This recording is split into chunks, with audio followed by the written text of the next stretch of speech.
एक साधं मध्यमवर्गीय कुटुंब रात्रीचं जेवण एकत्र आपल्या काही नातेवाईकांसोबत करतं. पण त्यानंतर काही तासात मृत्यूचं सावट येतं. मुंबईसारख्या शहरात घडलेली ही घटना प्रत्येकाला हादरवून टाकणारी आहे.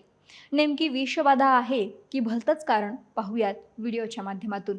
नमस्कार, मी अक्षता आणि तुम्ही पाहताय सकाळ. बिर्याणी आणि कलिंगड खाणं एखाद्याच्या जीवावरती बेतू शकतं आणि यातून एक कुटुंब रात्रीतून संपू शकतं.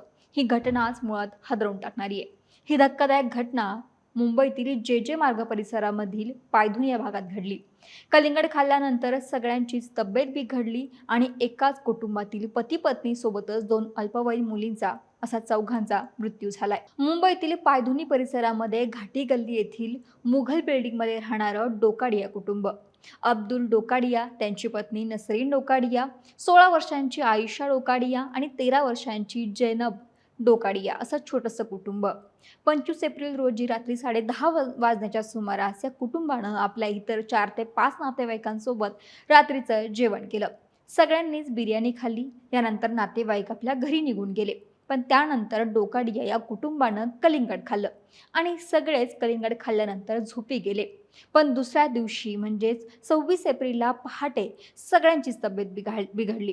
पहाटे 5:30 ते 6 वाजच्या सुमारास सगळ्यांनाच उलट्या आणि जुलाबाचा त्रास व्हायला लागला. यानंतर कुटुंबानं लगेचच आपल्या फॅमिली डॉक्टरकडे उपचार सुरू केले. पण या उपचारानंतरही प्रकृती सुधारत नव्हती, उलट आणखी बिघडत होती, अजून खराब होत होती. म्हणून त्यानंतर सगळ्यांनाच लगेचच जे रुग्णालयामध्ये हलवण्यात आलं. पण या ठिकाणी उपचार घेत असतानाच सकाळी 10:15 वाजता छोटी मुलगी जैनब हिचा मृत्यू झाला. त्यानंतर काही तासातच दुपारी उपचार सुरू असतानाच मोठी मुलगी असणारी आयशा हिचाही मृत्यू झाला आणि त्यानंतर पत्नी नसरीन यांचाही मृत्यू झाला. या तिघींच्या मृत्यूनंतर काही काळ अब्दुल्ला यांच्यावरती उपचार सुरू होते. मात्र रात्री 10:30 वाजता त्यांचाही मृत्यू झाला. या घटनेनं सगळेच हादरले. यानंतर या चौघांचेही पोस्टमॉर्टम करण्यात आलं. बिर्याणी आणि कलिंगड खाल्ल्याने झालेल्या विषबाधेमुळे त्यांचा मृत्यू झाल्याचं बोललं जाते.